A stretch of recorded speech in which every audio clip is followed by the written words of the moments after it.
저는 오늘 여러분과 함께 교회 안에 있는 넌 크리스찬과 가라지가 뿌려진 타락한 교회라는 제목을 가지고 은혜를 나누기를 원합니다. 저희들은 오늘 이 구절은 마태복음 13장에 있는 이야기입니다. 오늘 마태복음 13장 이 부분은 두 부분으로 나눌 수 있다고 생각합니다. 첫째 부분은 교인에 관한 것입니다. 둘째 부분은 교회에 관한 비유인 것입니다. 첫째, 교회에 관한 비유는 비교적 쉽고 교인에 관한 비유는 비교적 쉽고 단순합니다. 그러나 나중 비유인 교회에 관한 비유는 해석을 잘 해야 된다고 생각합니다. 우선 순서에 따라서 첫째 비유인 교인에 관한 말씀부터 나누도록 하겠습니다. 첫째 교인은 길가에 뿌려진 교인입니다. 두 번째는 바위 위에 뿌려진 그런 씨앗입니다. 세 번째 비유는 가시동굴에 뿌려진 그런 씨앗이고 네 번째 비유는 좋은 밭에 뿌려진 씨앗입니다. 이 네 개로 구분되어 있는데 사실은 알고 보면 교인을 세 부류로 나눌 수 있다고 생각합니다. 첫째 부류는 길가에 뿌려진 씨앗을 받아들이는 그런 교인으로서 교회에 있지만 사실은 예수 그리스도를 믿지 않는 넌 크리스찬 교인들입니다. 그 다음에 두 번째, 세 번째 부류는 한꺼번에 같은 부류로 나눌 수가 있습니다. 그들은 교회를 다니면서 열매를 맺지만 풍성한 열매를 맺지 못하는 크라이스트 푸어한 그런 교회입니다. 세 번째 비유는 풍성한 열매를 맺는 크라이스트 리치한 그런 교인이 되겠습니다. 오늘 저는 먼저 교회에 출석은 하긴 하지만 예수 그리스도를 믿지 않는 넌 크리스찬 교인에 대해서 말씀을 나누려고 합니다. 이들은 어떤 자들일까요? 이들은 세상죄가 매우 뛰어난 자들입니다. 마태복음 13장 19절입니다. 아무나 천국 말씀을 듣고 깨닫지 못할 때는 악한 자가 와서 그 마음에 뿌려진 것을 빼앗나니 이는 곧 길가에 뿌려진 자라고 했습니다. 이들은 세상적으로 지혜가 아주 많습니다. 그래서 교회에 안 나가면 뭔가 찜찜하고 사고가 날 것 같습니다. 그렇지만 교회에 나가면 뭔가 복을 받을 것 같은 생각이 자주 듭니다. 그래서 교회에 출석하는 자들입니다. 그래서 그들은 복받기 위해서 많은 열심을 냅니다. 하지만 교회에 부르짖는 그 말씀이 귀에 들어오지가 않습니다. 전혀 믿어지지가 않는 것입니다. 왜 그럴까요? 그들은 세상 지혜에 꽉 차있기 때문입니다. 그들은 세상적 지혜가 출중하기 때문에 하나님의 지혜가, 다시 말해서 하나님의 지혜인 예수님이 전혀 믿어지지가 않는 것입니다. 어떻게 예수님이 처녀 마리아에게서 나고 어떻게 예수님이 죽은 자에서 살아난다는 것입니다. 하나님의 지혜가 과학적이지 못하고 지성적이지 못하다는 핑계도 절대 믿지 않는 것입니다. 사도 바울은 고린도전서 1장 21절을 통해서 이렇게 말합니다. 하나님의 지혜에 있어서는 이 세상이 자기 지혜로 하나님을 알지 못한다는 것입니다.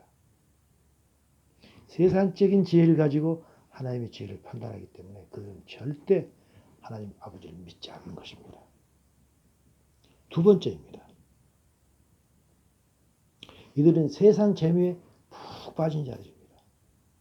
이들에 대해서 이사야 선지자가 이들의 마음을 꿰뚫어보는 정확한 진단을 내리고 있습니다. 바로 마태복음 13장 15절입니다.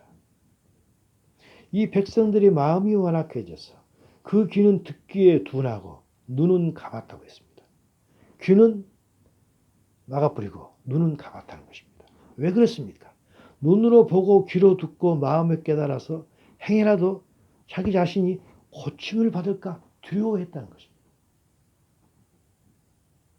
그들은 교회에 출석은 하지만 속으로 두려워합니다. 그래서 하나님 믿기를 싫어합니다.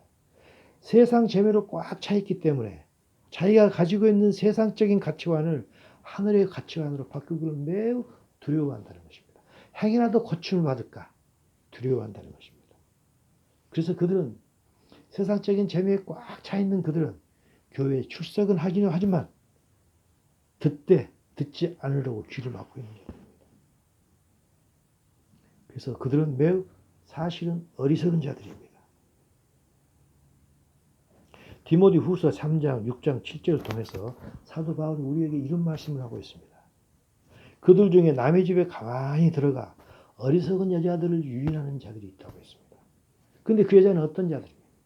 그 여자는 죄를 중히 쥐고 여러 가지 욕심에 끌린 바 되어 있지만 항상 배운다는 것입니다. 성경을 배우고 하나님의 말씀을 배울 때는 여러 가지 욕심에 끌린 바 되지 않아야 됩니다.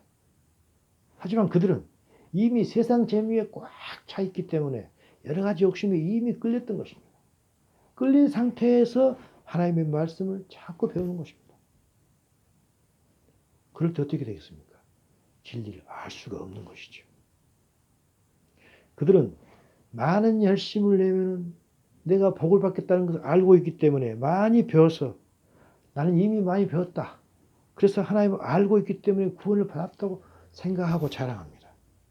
그들은 스스로를 속이며 살아가는 자들인 것입니다. 예수님 강림하실 때 그들을 보고 나는 도대체 너를 모른다. 그렇게 말씀하실 것입니다.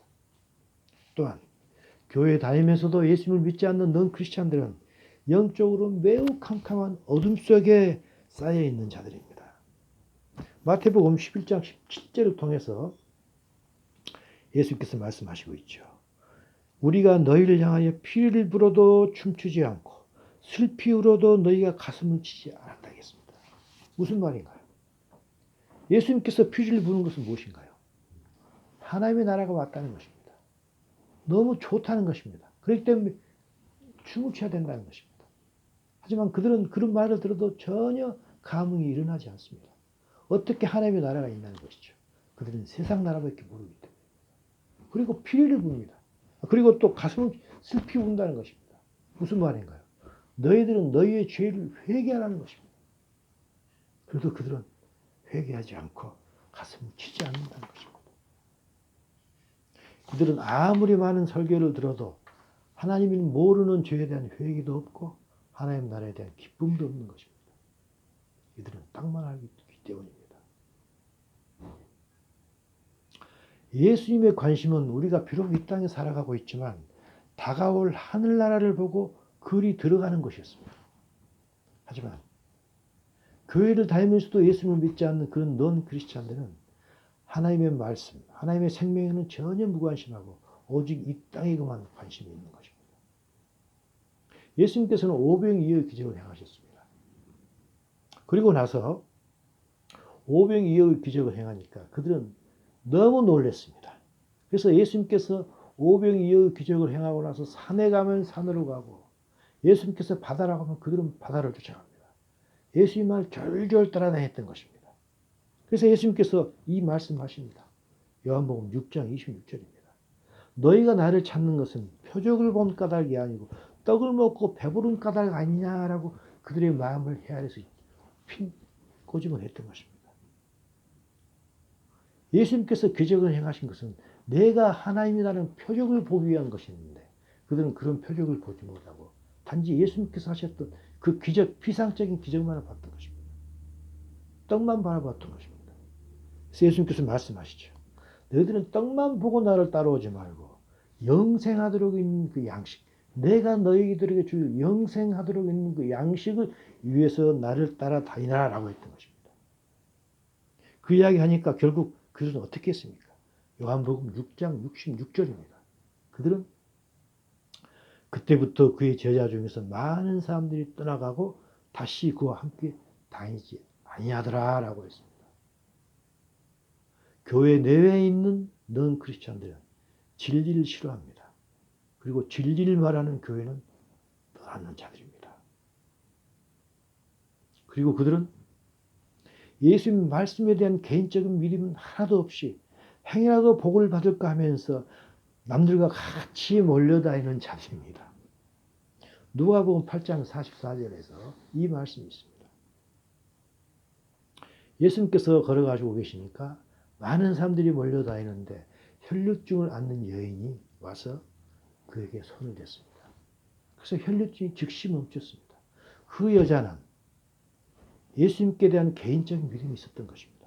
하지만 많은 무리들은 그런 개인적인 믿음이 없이 그냥 밀려만 다녔던 것입니다. 예수께서 이르시되 내게 손을 댄 자가 누구냐 하시니 다 아니라 할 때 베드로가 이르되 주여 무리가 밀려들어서 미나이다라고 했던 것입니다. 많은 사람들은 밀려만 다녔던 것입니다. 교회를 다니지만 넌 크리스찬 그런 사람들은 큰 교회에서 군중 속에서 안도감을 느끼는 그런 자인 것입니다. 또 그들은 예수님께서 기적을 행하면 매우 찬송하고 열렬히 환호합니다. 예수님께서는 수많은 기적을 행하셨습니다. 그리고 마지막으로 예루살렘에 입성하시면서 십자가에서 죽으시기 위해서 입성하십니다. 그때가 마태복음 21장 9절입니다. 거기서 그런 말이 나오죠. 앞에서 가고 뒤에서 따르는 무리가 소리 높여 이르되 호산나 다윗의 자손이여 찬송하려다 주의 이름으로 오시는 이여 가장 높은 곳에서 호산나 했습니다. 그들은 예수님의 기적을 바라보고 또 기적을 행할 것을 바라보면서 호산나 호산나 우리를 구원하소서 계속했던 것입니다. 그렇지만 실제로 예수님께서 그들을 구원하시기 위해서 너희들은 좁은 문을 통과해서 오라. 너희들은 내 이름을 위해서 고난을 받을 것이다. 그럴 때는 그들은 어떻게 합니까? 그들은 예수님을 죽이고 또 죽이는 것입니다.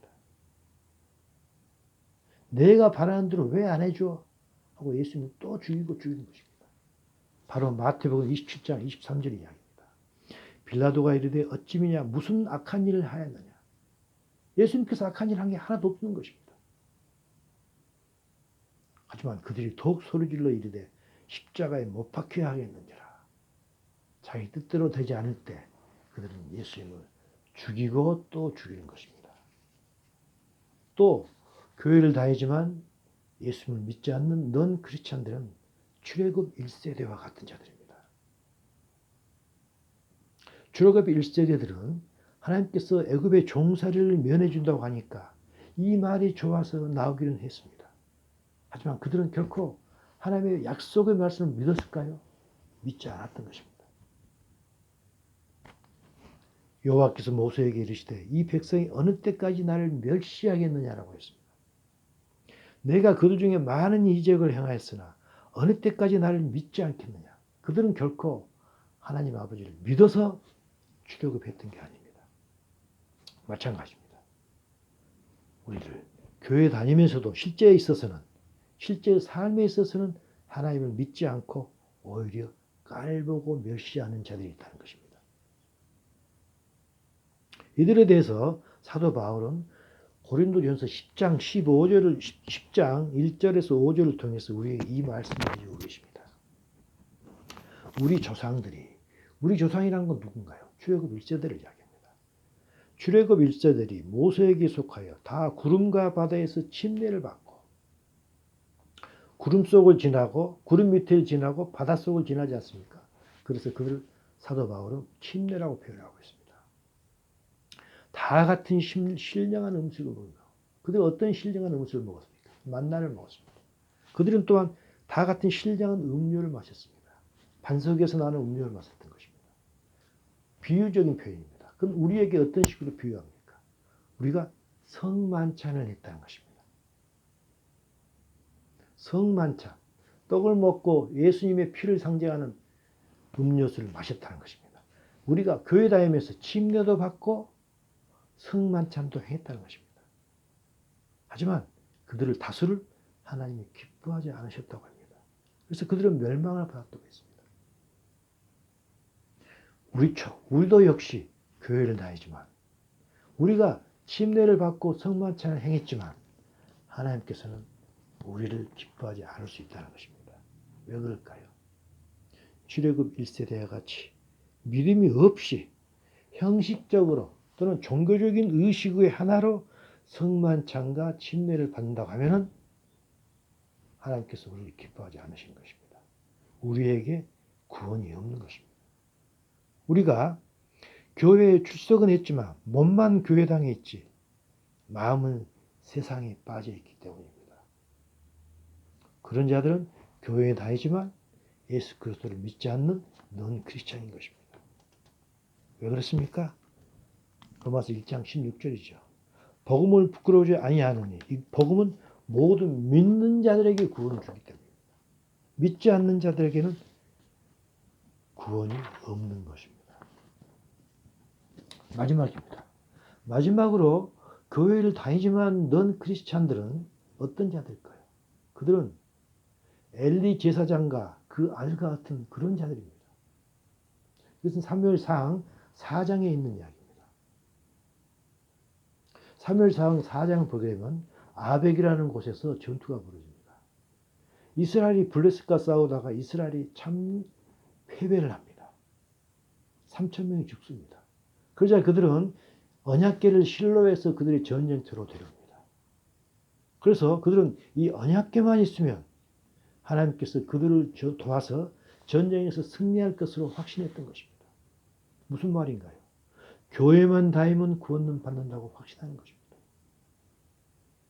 그렇지만 그들은 어떻게 됐습니까? 그들은 여전히 패배를 당했습니다. 이전의 전쟁에서는 3,000명이 죽었지만 언약궤의 도움을 받아서 이기리라고 확신했던 그 전쟁에서는 무려 3만 명이 죽고 갑니다. 이것뿐 아닙니다. 이 전쟁을 통해서 엘리 제사장의 두 아들 홈리와 비누아스도 죽게 됩니다. 그리고 하나님의 궤까지 블레셋에 뺏기게 됩니다. 그것뿐 아닙니다. 이 소식을 전해들은 엘리 제사장까지도 의자에서 떨어져서 목이 부러져 죽었던 것입니다. 무엇이 문제였을까요?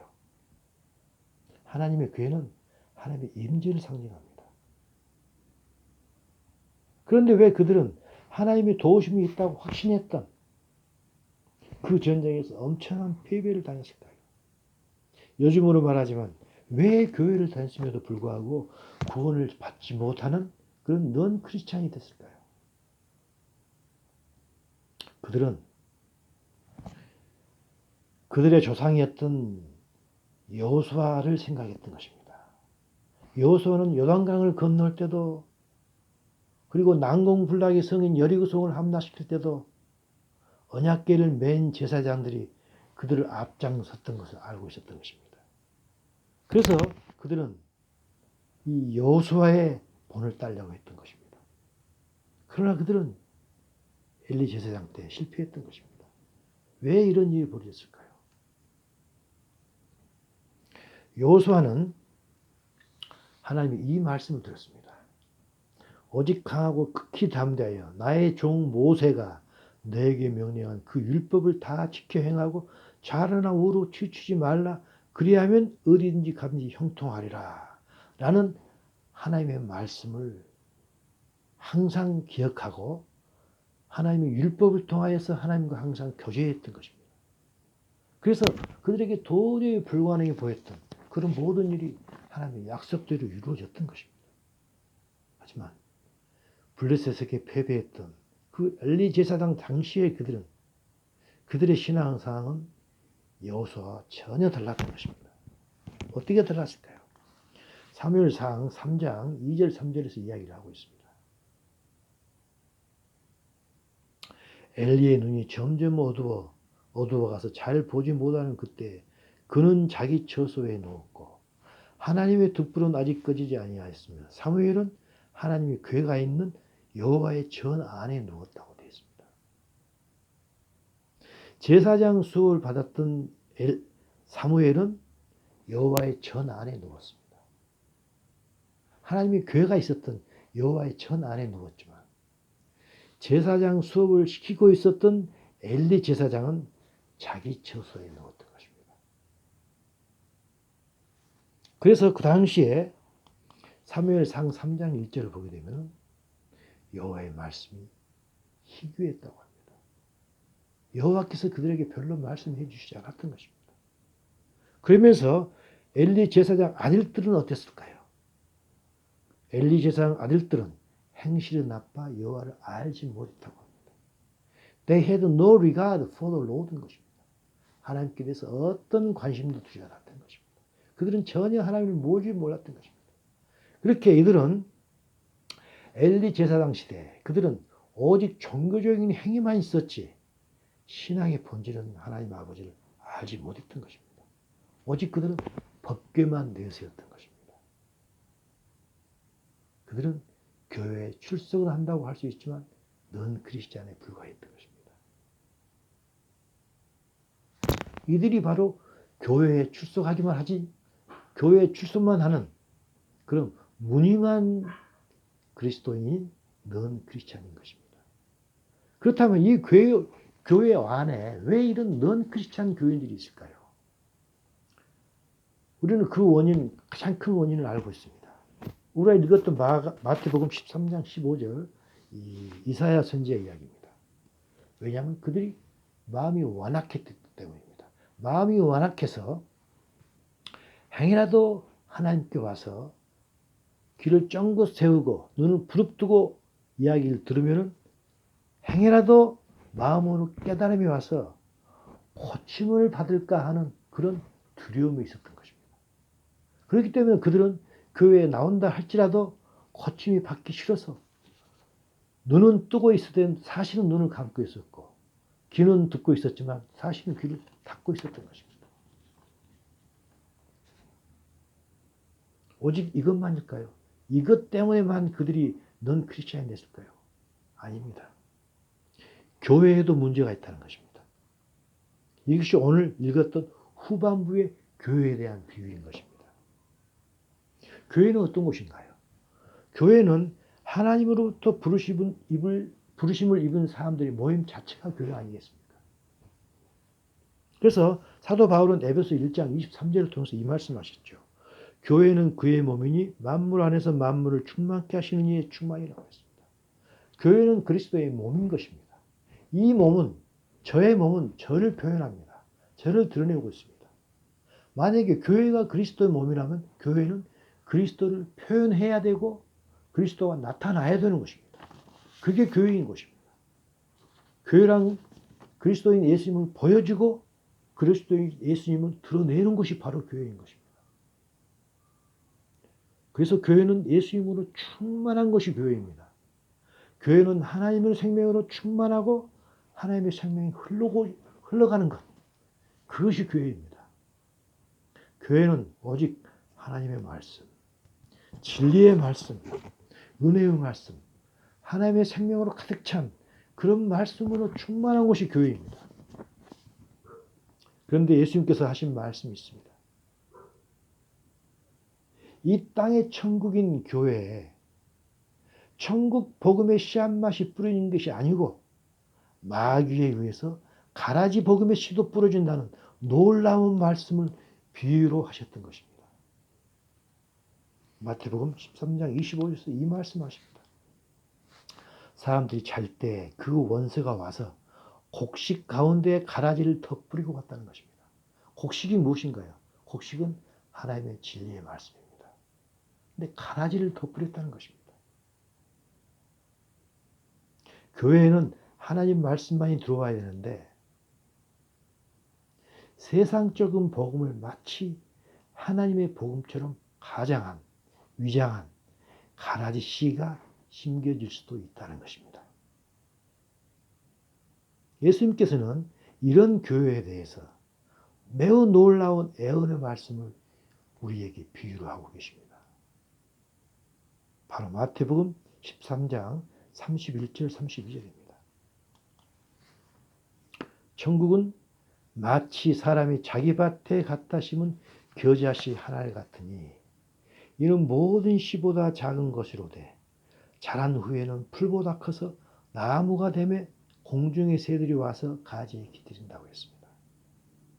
이 비유는 언뜻 보면 천국이란 점점 커지고 확장되는 말씀이라고 오해할 수도 있습니다. 근데 그게 아닙니다. 이때 커지는 것은 천국이 커지는 게 아니고 가라지가 커진다는 것입니다. 이 가라지 씨는 겨자씨처럼 처음에는 보이지 않을 정도로 매우 적지만 나중에는 그 가라지 씨가 나무가 되는 것입니다. 엄청난 사건인 것입니다. 그 대표적인 게 뭔가요? 처음에는 조그만 겨자씨가 나중에는 큰 나무가 된 그 대표적인 교회가 어떤 교회인가요? 바로 가톨릭입니다. 창세기 10장 11장에 보면 노아의 아들 함에 의해서 가라지가 씨가 심겨졌습니다. 가라지 씨가 겨자씨처럼 적게 심겨졌습니다. 태양신을 섬기자는 것입니다. 하나님이 아닌 태양신을 섬기고 세미라미스를 섬기자는 것이었습니다.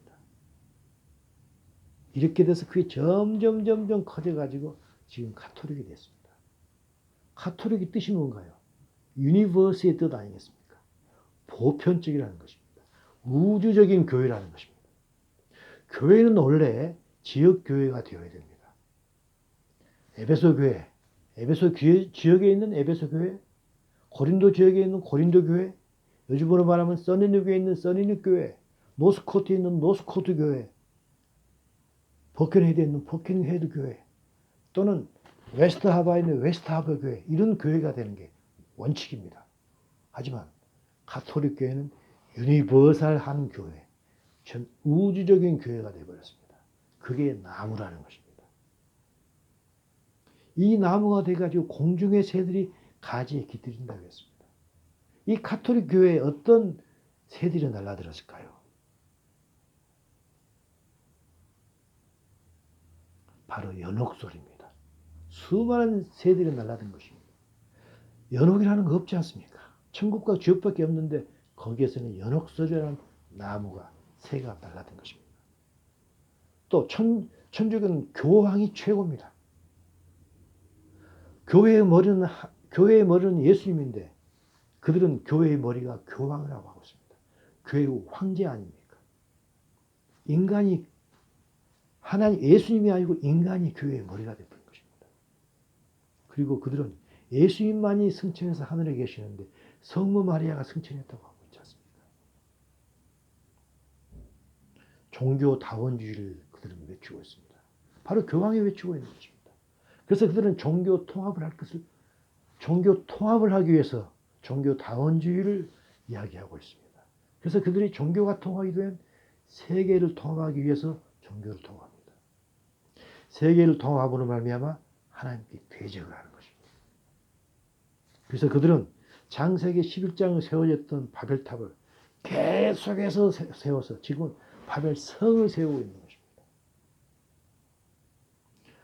하나님께서는 노아를 통해서 노아의 세 아들 중에 함을 저주하도록 했습니다. 왜 함을 저주하도록 했을까요?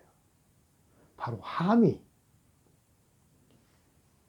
이 천주교회의 씨앗이 되는 가라지 씨앗을 심었던 것입니다.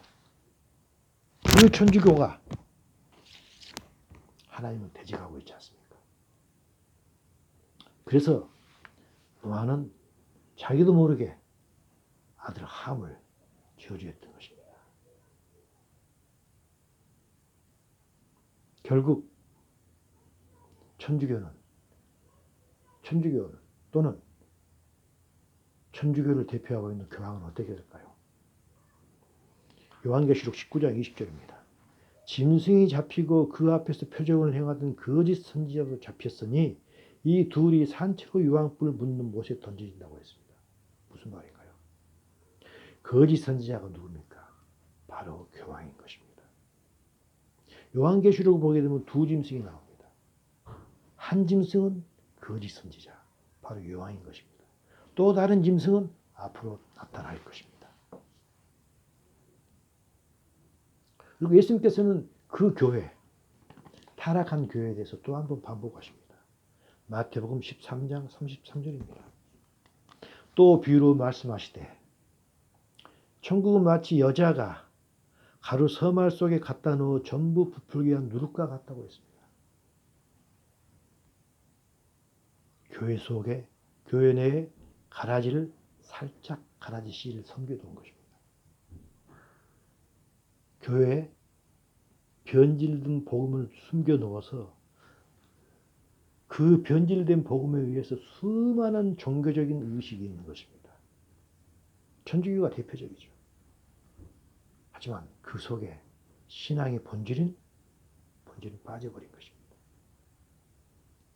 그러면서 예수님께서는 마태복음 13장에서 이 말씀하시고 마태복음 23장에 가서는 더욱더 직설적으로 표현하고 계십니다. 마태복음 23장 23절입니다. 화 있을진저 외식하는 서기관들과 바리새인들이여 너희가 박하와 회양과 근처의 11조는 들이되 율법에 더 중한 바 정의와 긍휼과 믿음은 버렸도다 라고 하셨습니다. 그러면서 말씀하십니다. 맹인된 인도자들이야.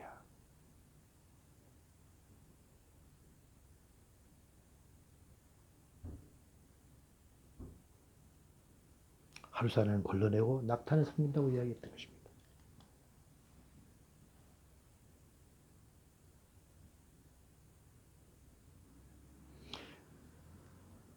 그들은 그 당시 종교주의자들은 11조는 열심히 드렸습니다. 하지만 율법에 더 중한 바 11조의 정신은 버려버렸던 것입니다. 그래서 예수님께서 말씀하셨죠. 낙타는 삼키고 하루살은 걸려냈다고 했습니다. 낙타는 무엇인가요? 율법이 더 중한 것입니다. 신앙의 본질을 이야기하는 것입니다. 그들 신앙의 본질을 꿀꺽 삼켜버리고 그보다 훨씬 덜 중요한 하루살이. 그것은 무엇인가요? 종교적인 행위입니다. 하루살은 계속해서 사람들에게 보여지도록 하기 위해서 종교적인 행위를 했다는 것입니다. 물론 종교적인 행위도 중요합니다. 하지만 더 중요한 건 신앙의 본질은 그들은 꿀떡 삼키고 말았던 것입니다. 결국 무엇인가요? 본질이 빠진 교회가 있고 본질을 모르는 또 수많은 교인들이 그 교회에 출석한다는 것입니다. 사도 바울은 디모데후서 4장 3절과 4절을 통해서 이 말씀을 하십니다. 내가 이르노니 사람이 바른 교훈을 받지 아니하며 귀가 가려서 자기의 사욕을 따를 스승을 많이 두고 또 귀를 진리에서 돌이켜 허탄한 이야기를 따르라 라고 했습니다. 교회에서 때가 있다는 것입니다. 하나님의 생명을 주시는 말씀을 하기는 하지만 인간의 귀를 간지럽히는 말, 가라지 복음을 더 많이, 더 자주 하는 그런 교회가 있다는 것입니다. 하늘을 바라보는 기독교 신앙을 땅을 바라보는 그런 기독 종교로, 기복 종교로 변질시킨다는 것입니다. 그리고 그것이 마치 복음인 양 전하는 것입니다. 그런 곳에는 많은 사람들이 모입니다. 커지는 것입니다. 나무가 되는 것입니다. 교회는 인간이 먹을 수 있는 하나님의 말씀을 뿌리는 곳인데 이것 대신에 인간의 귀를 간지럽혀서 즐겁게 해주는 사람이 먹어서는 안 될 그런 다른 복음을 뿌려서 많은 사람들이 모이는 커다란 나무처럼 변질된 그런 교회가 있다는 것입니다. 이 겨자씨 비유와 누룩 비유는 천국이 확장된다는 그런 긍정적인 비유가 아닌 것입니다. 사탄에 의한 교회의 변질과 잘못된 부흥에 대한 비유인 것입니다. 그래서 요즘에는 과거에도 마찬가지지만 넌 크리스찬 처치가 있다는 것입니다. 또한 넌 크리스찬 처치 고어가 있다는 것입니다. 하지만 예수께서 또 말씀하십니다. 이런 교회만 있는 것이 아니라는 것입니다. 예수님께서 마태복음 13장 44절을 통해서 이 말씀을 하십니다. 천국은 마치 밭에 감추인 보화와 같으니 사람이 이를 발견한 후에 숨겨두고 기뻐하며 돌아가서 자기의 소유를 다 팔아 그 밭을 산다고 했습니다. 어떤 교회가 있는 것입니까? 땅 밑에 감추어진 그런 보석과 같은 참 교회가 이 땅에 있다는 것입니다. 그게 바로 천국인 것입니다. 이 교회는 땅을 파야 드러납니다. 땅 속에 숨겨져 있기 때문입니다. 겉으로는 잘 보이지 않습니다. 진리를 찾는 사람만이 그 교회를 알아보는 것입니다. 세상 복을 쫓는 사람들에게는 그 교회는 잘 보이지 않습니다. 그 교회가 보인다 하더라도 설령 갔다 하더라도 그들은 그 교회를 뛰쳐나오는 것입니다. 그리고 그 교회는 찾으려고 노력하는 사람들만 찾는 그런 교회인 것입니다. 그리고 그 교회를 발견하면 진리를 찾는 그 사람들은 기뻐하고 그 교회를 위해서 헌신하는 것입니다. 그리고 그 교회는 하나님 말씀만을 전합니다. 하늘의 가치관만을 전하고 세상 사람들의 잘못된 가치관 또는 감성적이고 싸디싼 은혜의 말씀을 전혀 전하지 않는 그런 교회인 것입니다. 저는 저희 교회가 이런 참된 보석과 같은 그런 교회가 되기를 갈망합니다. 그리고 또한 모든 교인이 크라이스트 리치한 그런 교인이 되기를 간절히 소원합니다.